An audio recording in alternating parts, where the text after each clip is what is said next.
નમસ્કાર વિદ્યાર્થી મિત્રો, આજના વિડીયોની અંદર આપણે ધોરણ 6 વિષય ગુજરાતી માટેનું દ્વિતીય વાર્ષિક પરીક્ષા માટેના મોસ્ટ એમપી પેપરનું સોલ્યુશન પણ કરીશું અને તમને એ પણ જણાવીશું કે કયા કયા પ્રશ્નો તમારા માટે ખૂબ જ અગત્યના છે। તો ખાસ મિત્રો વિડીયોને અંત સુધી જોજો, બીજા મિત્રોને શેર કરજો અને આવા ઉપયોગી વિડીયો માટે આપણી ચેનલને સબસ્ક્રાઈબ કરજો। મિત્રો, પહેલાં આપણે વ્યાકરણ વિભાગના પ્રશ્નો જોઈશું કે તમારે વ્યાકરણ કઈ રીતનું પૂછાય છે, પછી એની અંદર જે પ્રશ્નો આવે છે ને એનો તમે સ્ક્રીનશોટ લઈ અને તૈયાર કરી લેજો। પછી પ્રશ્ન 4 છે, જેમાં તમારે શબ્દનો અર્થ આપીને એનો વાક્યમાં પ્રયોગ કરવાનો છે। તો જુઓ મિત્રો, વિશ્વાસ, તો વિશ્વાસનો અર્થ શું થાય? ભરોસો થાય। તો એનું વાક્ય બનાવવાનું કે મારા મિત્ર પર મને પૂરેપૂરો વિશ્વાસ છે। બીજું છે ગડમથલ, તો એનો મતલબ શું થાય? પહેલાં તો ગડમથલનો મતલબ થાય મિત્રો મૂંઝવણ। તો એનું વાક્ય કઈ રીતનું બનશે કે જવાબ શોધવામાં હું ગડમથલ પડી ગયો। પછી પ્રશ્ન 2, જેમાં તમારા શબ્દનો વિરોધાર્થી શબ્દ લખવાનો ને એનો પછી વાક્યમાં પ્રયોગ કરવાનો। તો કાયર, તો કાયરનો વિરોધાર્થી થાય બહાદુર, તો સૈનિકો બહાદુર છે। ઓકે, પછી ઉદાહરણ 3માં જુઓ, પ્રશ્ન બનાવવાના હતા। ત્રીજા પ્રશ્નમાં ચોથો પછી બ આપેલો છે, રૂઢિપ્રયોગનો અર્થ લખીને વાક્યનો પ્રયોગ કરવાનો। તો ક છે કે પગને પાંખો આવવી, તો એનો મતલબ થાય મિત્રો ખૂબ જ ઝડપથી ચાલવું। હવે જુઓ, આનો મતલબ થાય ખૂબ જ ઝડપથી ચાલવાનું વાક્ય કઈ રીતનું બનાવશો કે પરીક્ષા નજીક આવતા જ જાણે મારે પગને શું થઈ? પાંખો આવી ગઈ। પછી બીજું છે શિરે હોવું, તો શિરે હોવું એનો મતલબ એમ થાય કે જવાબદારી હોવી। તો આનું વાક્ય કઈ રીતનું બનશે કે ઘર ચલાવવાની જવાબદારી તેના શિરે છે। પછી શબ્દ સમૂહ માટે એક શબ્દ લખવાનો છે, જેમાં આપેલું છે કે આંબા પર આવતી નાની કાચી કેરી, તો એને શું કહેવાય? કેરી કહેવાય। ઓકે, પછી ખ છે કે તાંબાના ઊભા કાનવાળો થાળ, તો એને શું કહેવાય? કથરોટ કહેવાય।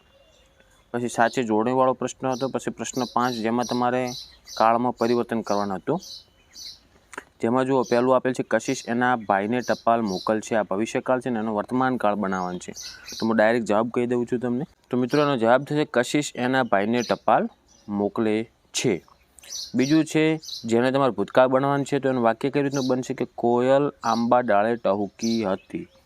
ત્રીજું વાક્ય છે એનું આપણે ભવિષ્યકાળ બનાવવાનું છે કે પિનલ હરિદ્વાર જશે। ચોથું છે જે તમારે ભૂતકાળ આપેલ હતો વાક્યમાં અને એનો બનાવવાનું છે વર્તમાન કાળ, તો વાક્ય કઈ રીતનું બનશે? ભાવેશ હિનાને મદદ કરે છે। પાંચમું છે રેખા ચટાકેદાર દાળ બનાવે છે, આ ભૂતકાળ બનાવવાનું છે આ વાક્યને, જે વર્તમાન હતું એને ભૂતકાળ બનાવવાનું છે, તો રેખાએ ચટાકેદાર દાળ બનાવી હતી। પછી સંજ્ઞાનું વર્ગીકરણ કરવાનું છે, તમારે ફેરવવાના છે। 10 પ્રશ્નો આપેલા છે કે કઈ કઈ સંજ્ઞા કહેવાય, નામ મુજબ તમારે લખવાનું રહેશે। તો પહેલું આપેલ છે જુઓ પાલનપુર, તો આ એક વ્યક્તિવાચક સંજ્ઞા છે। બીજું છે રાઈ, તો આ દ્રવ્યવાચક સંજ્ઞા થશે। ત્રીજું મધપૂડો, તો મધપૂડો એ સમૂહવાચક સંજ્ઞા થાય। ચોથું છે પ્રેમ, તો આ એક ભાવવાચક સંજ્ઞા છે। પાંચમું છે પર્વત, તો આ થશે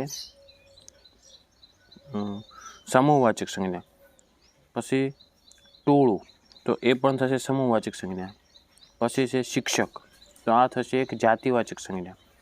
પછી ઘી, તો ઘી થશે મિત્રો દ્રવ્યવાચક સંજ્ઞા। પછી 9મું આપેલ છે નફરત, તો એ થશે ભાવવાચક સંજ્ઞા। અને 10મું છે દીપ્તિ, તો આ થશે વ્યક્તિવાચક સંજ્ઞા। પર્વત પણ વ્યક્તિવાચક સંજ્ઞામાં જ આવશે। ઓકે, 5મું જે હતું। પછી ક આપેલું છે ક્રિયા વિશેષણનો ઉપયોગ કરીને વાક્ય બનાવવાનું છે વહાલપૂર્વક। તો મિત્રો જો આનું એક વાક્ય બનાવવાનું તમારે કે માતા એ વહાલપૂર્વક બાળકને પ્રેમ કરે છે। બીજું છે ધીમું ધીમું, તો કાચબો ધીમે ધીમે ચાલે છે। ત્રીજું છે નિયમિત, આપણે નિયમિત સ્કૂલે જવું જોઈએ અથવા શાળાએ જવું જોઈએ। ચોથું છે અવારનવાર, તો વરસાદ અવારનવાર આવતો હોય છે। પાંચમું છે ઝડપથી, ટ્રેન ખૂબ જ ઝડપથી ચાલે છે। આ રીતના તમારે વાક્ય બનાવવાના હતા, જે એકદમ ઇઝી હતા। પછી પ્રશ્ન 6 જેમાં તમારે ખાલી જગ્યા પૂરવાની છે, તો એમાં પહેલી ખાલી જગ્યા છે કે સાધુ મહારાજની ખાલી જગ્યા કરવી તે આપણી નૈતિક ફરજ છે, તો એમાં જવાબ આવશે મિત્રો એમાં સેવા આવશે, પહેલાંની અંદર સેવા। બીજું છે જંગલમાં રાહુલ સિંહને જોઈ ખાલી જગ્યા હાર્યો નહીં, શું ના હારે? હિંમત ના હારે, તો એમાં હિંમત આવશે। ત્રીજું છે જય દોડમાં પ્રથમ આવતા આનંદમાં આવી ગયો। ઓકે, તો ત્રીજામાં આનંદ આવશે। પછી ચોથું છે મંદિરમાં ચોરી કરતા ચોરને જોઈને લોકો તો ગુસ્સે થયા આવશે એમાં। પછી પાંચમું છે રોનકને દયા આવી, એમાં દયા આવી જવાબ આવશે, કારણ કે તેણે પાણી વગર તળવળતા પક્ષીઓ જોયા। પછી જો બ છે, ભાવ દર્શાવતા શબ્દોનો ઉપયોગ કરીને વાક્ય બનાવવાનું છે. તો પહેલું છે ક્રોધ. તો આપણે ક્રોધ કરવો જોઈએ નહીં, અથવા ક્રોધ એ સ્વાસ્થ્ય માટે હાનિકારક છે. આ રીતનું વાક્ય બનાવવાનું. બીજું છે સ્નેહ. તો માતા પિતા બાળકને સ્નેહ આપે છે. ત્રીજું છે લાલચ. તો લાલચ બુરી બલા છે. આ રીતનું વાક્ય બનાવવાનું છે. ચોથું છે પ્રેમ. આપણે બધાને પ્રેમ કરવો જોઈએ. પછી પાંચમું છે નફરત.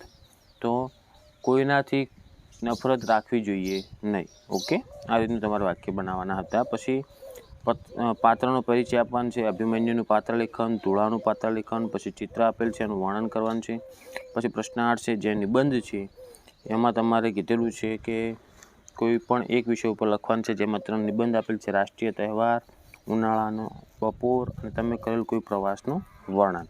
આ હતું મિત્રો ધોરણ 6 વિષય ગુજરાતીનું મોસ્ટ એમપી પેપર અને એનું સોલ્યુશન. તો આશા રાખું છું મિત્રો કે વિડીયો તમને ઉપયોગી બન્યો હશે. તો વિડીયોને લાઇક કરો, બીજા મિત્રોને શેર કરો અને આવા ઉપયોગી વિડીયો માટે આપણી ચેનલને સબસ્ક્રાઈબ કરજો. બધા જ વિદ્યાર્થીઓની એક્ઝામ માટે બેસ્ટ ઓફ લક. હવે મળીશું મિત્રો આપણે નેક્સ્ટ વિડીયોમાં.